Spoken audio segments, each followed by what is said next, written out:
Welcome to Wesley Impact. And in my thought today, I'm going to be looking at what I think is one of the best known Old Testament passages. We'll take a look at Wesley Mission's work with family services north of Sydney. And I meet a youth pastor, mother of 6, Glenda Roussel, who has made the unusual choice to spread the gospel through the use of humour. Her published book, Embarrassed Evangelist, is a very satirical book, like Fawlty Towers and lots of programmes like that. It's not afraid to laugh at herself and the situation that's there through the book. The aim is not only to make you laugh, but think about how we can all share the love of Jesus Christ in a much deeper way. Glenda Roussel joins me now on the programme. Good to welcome you. Hi. Now, in the busyness of people's lives, we don't take time to laugh at ourselves. That's, I think, one of the underlying thoughts I get when I look at your book and what you're about. And is that one of the things that made you write the book? You think it's good for us to laugh at ourselves? I think it's important that we laugh at ourselves because we make so many mistakes and we're just human and we just fall into circumstances and get lost on the way to important places. But if we don't laugh at ourselves, we don't forgive ourselves.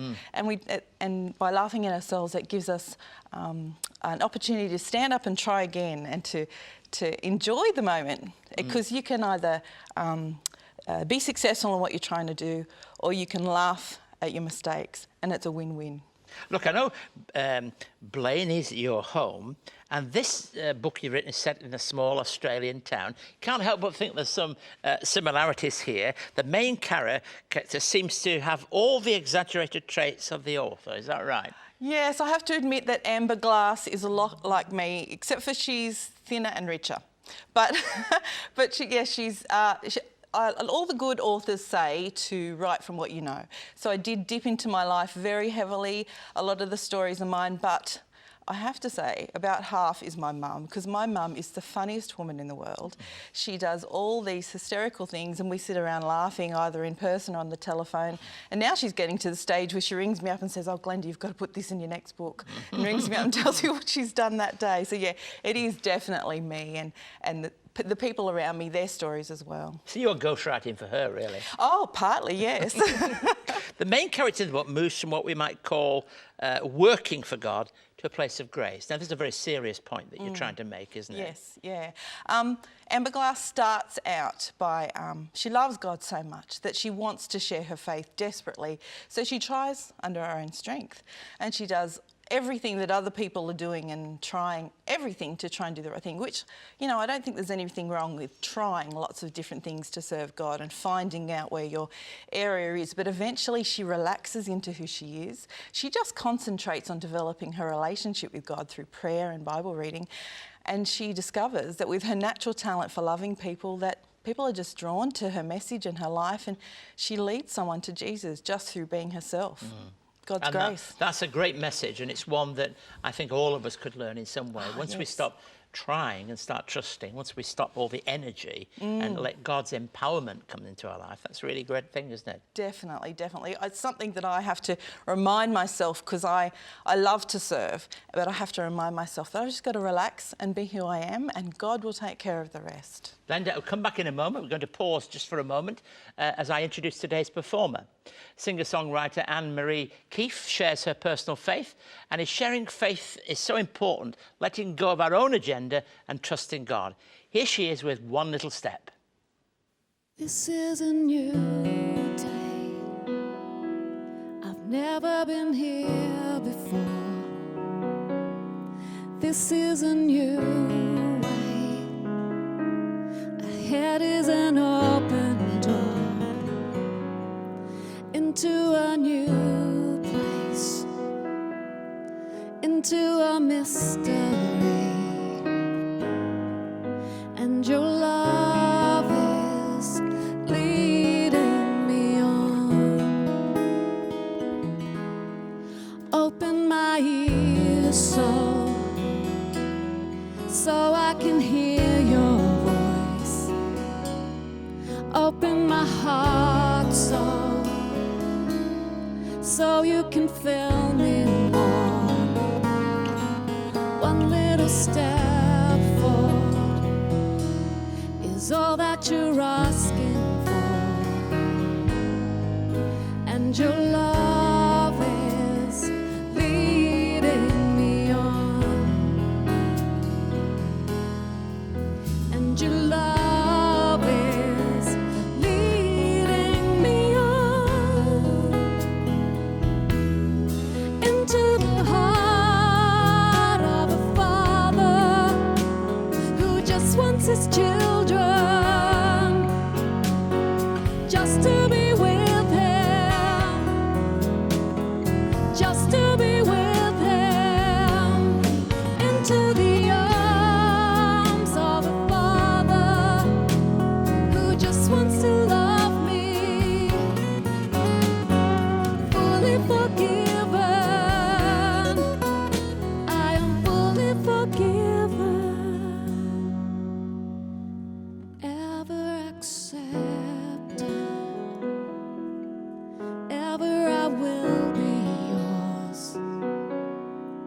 ever beloved,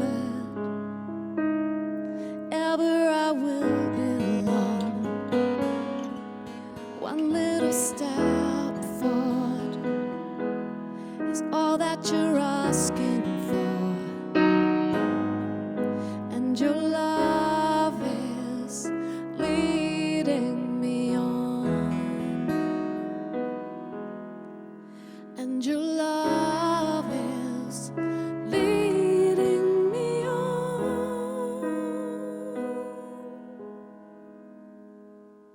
Keith Garner's new book, A Word for the World, is now available. Dealing with the 4 themes of success, sorrow, society and spirituality, the 16 sermons in this book will definitely inspire and challenge you as you read. The book also includes a DVD featuring interviews with Nick Farr-Jones, Lee Hatcher, Tanya Plibersek and Margaret Somerville. For more information on A Word for the World, please contact us on 9263 5555 or at impacttv@wesleymission.org.au. And also information on Ann-Maree's album, Time of the Day, is also on our website all this week. I'm now back with youth pastor, mother, and now author Glenda Roussel. What made you start thinking about writing? Well, I wasn't always a writer. I was a school teacher, but I've always loved to write. And I had this itch in me to put pen to paper, but I just didn't have time with so many children and working full time. And then I remember sitting down one day during a prayer time and just saying, God, there must be something more that you want for my life, because I'm itching to write. In the meantime, God's answering my husband's prayers. He wanted to be a paramedic and he received this position, did his training, and he was placed in the country in Blaney, our beautiful town of Blaney. And when we moved to Blaney, I decided not to continue teaching, to leave my job that I absolutely loved, and to move to Blaney. And then before we'd even unpacked, I sat down at the computer and just started to write. It just sort of all came out like that. So yeah, it was just a God-inspired activity, just something he really wanted to happen. But tell us a little bit how your faith became real to you, because I don't want to miss that out. That's important so much. Yeah, well, I've always belonged to a Christian family. My mum and dad brought me up to love Jesus. But when I was about 15, I went to a Churches of Christ DCD camp, and all the leaders there talked about how Jesus was personal to them, about how he impacted their everyday life and every part of their life. And I decided then and there that I wanted to be like them. I didn't want Jesus to be a side dish. I wanted him to be the reason that I got up in the morning. I loved how purpose-filled they were, and I loved how driven and passionate they were, and I wanted to be just like them. So I decided to make my faith my own. I committed my life to Jesus. I was baptised a couple of weeks later in my own home church. And from then on, I've just tried to walk his way. And you've got a big family, haven't you? And two additions come along in the midst of all that family. Tell us about that. Well, it's an interesting story. My husband and I had only ever planned for 4 children. We had 3 girls and a boy. And my little boy said to me one day, Mum, I'd like a brother. And I said, I'm sorry, mate, it's not going to happen. That ship sailed. And he says, well, I'm going to pray. I said, OK, you do that. And about 3 weeks later, he brought this little playmate home who was so cute and so adorable. And we learnt that he was actually a new foster son of our church friends. But the placement wasn't working out. He was living with other children and it wasn't working out. And all of a sudden my husband and I could feel God tugging on our heartstrings saying, can this little boy live with you? I mean, how do you say no? You just can't. So we did. And then we woke up a couple of days later and said, hey, God answered Joshua's prayers. And then another boy came along, little Jacob, and we've asked Josh to please stop praying. And that's the end of the story. Yeah. Yeah.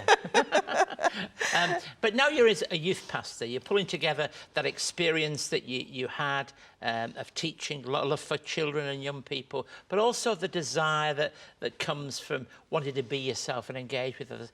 Tell us what tips you've got for us about sharing the gospel. Okay. I remember Paul Little talking about how to share your faith years and years ago. People want to know about that.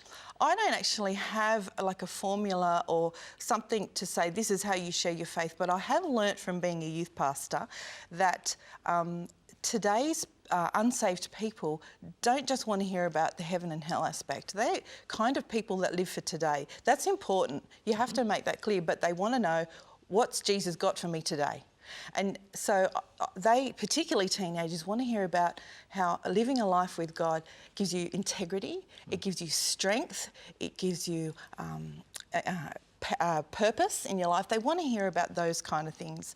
And they notice if you live alongside them and be consistent, always be there for them. Don't just be occasional, don't just be short term, but be consistent in speaking to them about how Jesus loves you, then that's what makes all the difference. And they, you know, they start to ask questions over time. It's not just the one conversation that always changes somebody's life. And your book show you really, without being too, you tell us about the bloopers, don't you? The things that you do that make a mess of this story.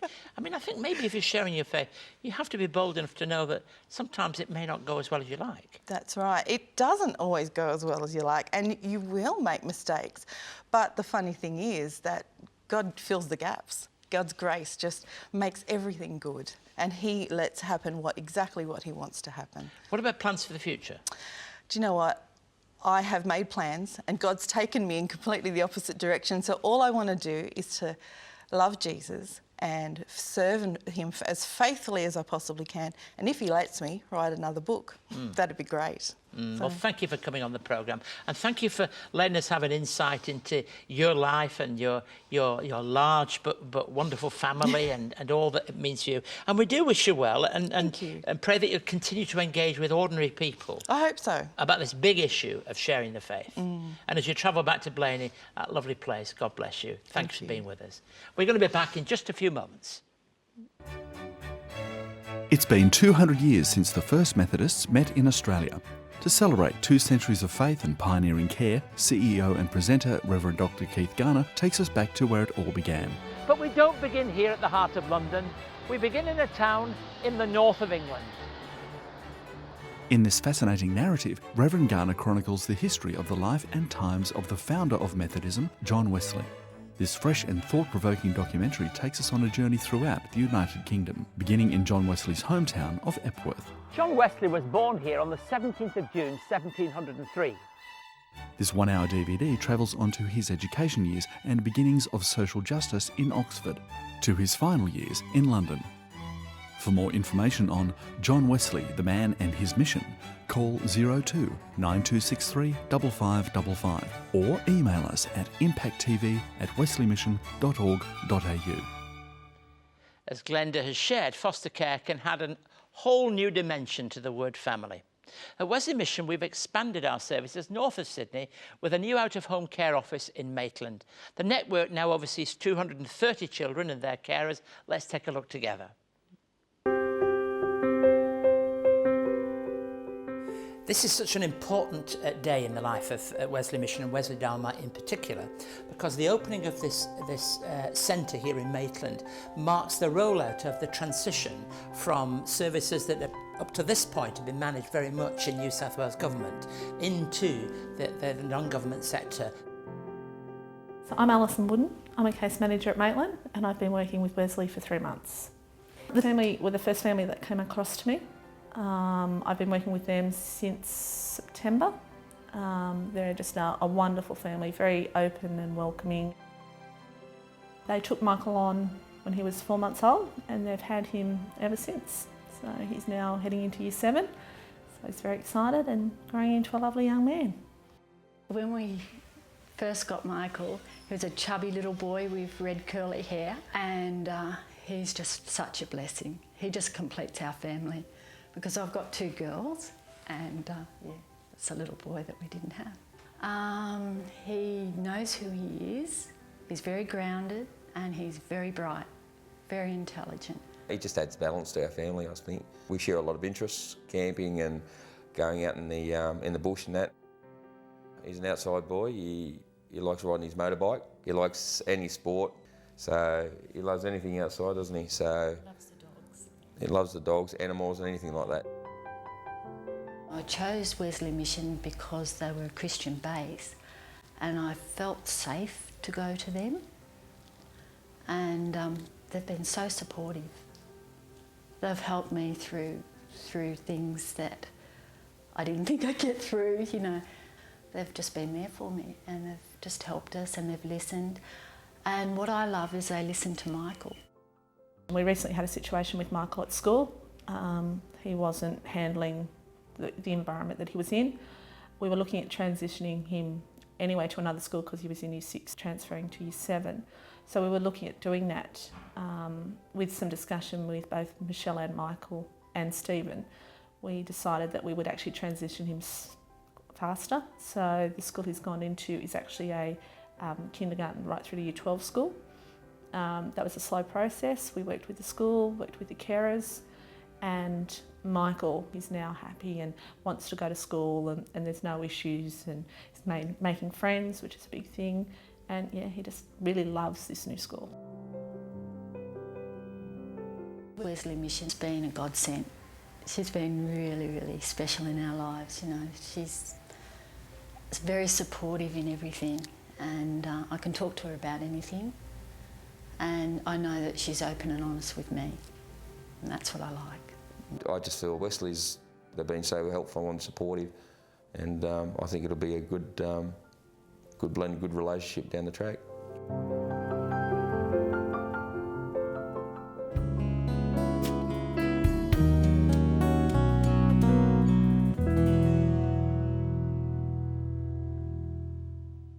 The call of Isaiah in Isaiah 6 is one of the greatest call passages in the whole of the Old Testament.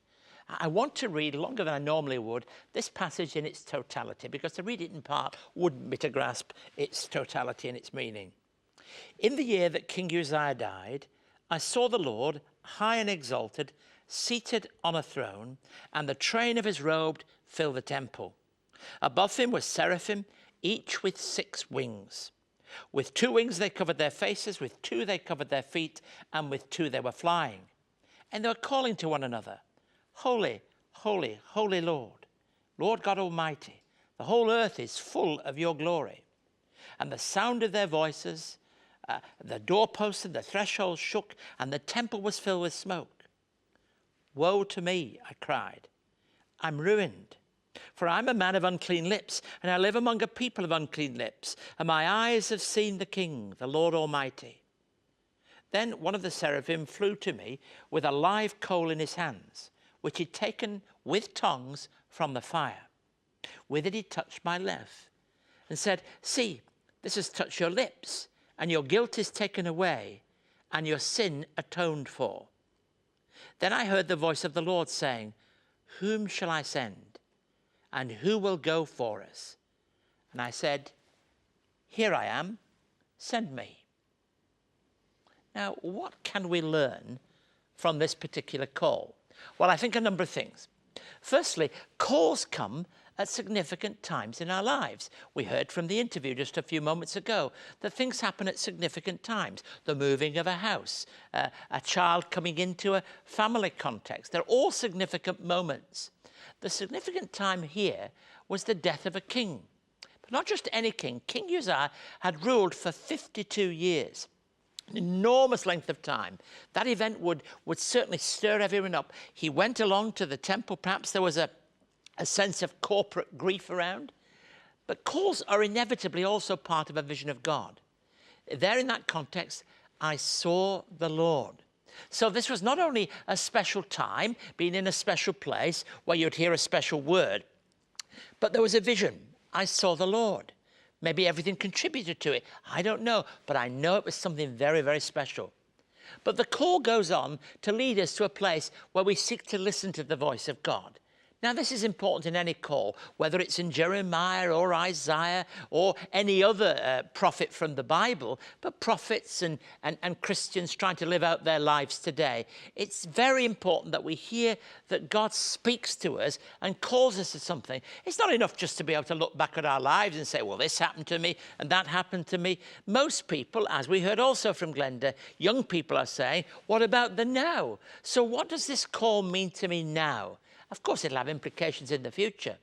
This is very different in content to the call that most comes to peoples in our lives. However, as followers of Jesus Christ, we recognize that the shape is not dissimilar to God's call to his people. It's a call to do, because at the heart of this call, in the temple, in the atmosphere that is very real of holiness and the presence of God, there is this sense of who's going to go, who's going to respond, who's going to do the thing that I want you to do? God's voice coming through the call. And therefore, that marvelous voice comes at the end of the prophecy where Isaiah says, here I am, I'll go, I'll respond, I'll be the person that not only hears the voice, but responds to the voice. Now, that's a practical call. At Wesley Mission, we work very hard at holding together word and deed. The word that we believe is God's word to us, spoken to us, but the deed, which is the living out of that call in daily life. Now, for Isaiah, this is going to be a costly call. It will mean for him a life given in service, but it will be a life that has cost about it. And anybody who responds to the call of God has a sense of call that is demanding. That's the heart of discipleship. A disciple is a learner of Jesus Christ. And once we've decided that we're going to be learners of Jesus Christ, we better look out, because that call is going to demand things from us. Thankfully, like Glenda, there'll be times when we will smile at ourselves because we know we're not perfect and we know that we'll make a mess of some things in that call, but we must respond with readiness, with eagerness to do whatever it is. Now, I don't think for a minute that Isaiah, at the moment where he said, here I am, I'll go, would know for certain all that that call was going to mean. But I know this, that he would never regret it, because the call was so significant in his life. And thank God that Isaiah responded to that call, because I don't know just how many people have read the words in Isaiah and it's changed their lives. I hope it might be able to change your life today. If you would like to know more about today's topic, or for more on Keith's message, contact Keith by writing to Wesley Mission, Post Office Box A5555, Sydney South 1235, or email impacttv@wesleymission.org.au. Many thanks for joining us. Sometimes we all need a reminder that sharing the hope we have in Jesus Christ is about letting go and letting God work through us in our everyday lives. Glenda talks a lot in her book about the little promptings and nudges by the Holy Spirit to help keep us in step with what he's calling us to. It might be one phone call, a baked dinner, or a card in the mail that might let someone know that God cares.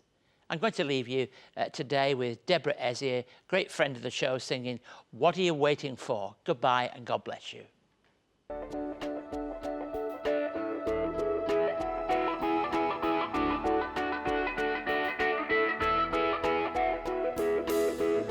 Sometimes I get that overwhelming feeling, so sad, the faces on TV. If I tried to make a difference, would it help anyway? But then I stop and to myself I say, so you want to change the world, what are you waiting for?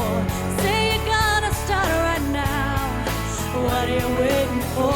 It only takes one voice, so come on now and shout it out and give a little more. What are you waiting for?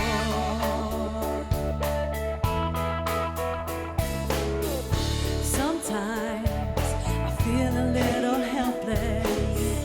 Seems like I can't do a thing, but anything is possible. Just you wait and see. Good things happen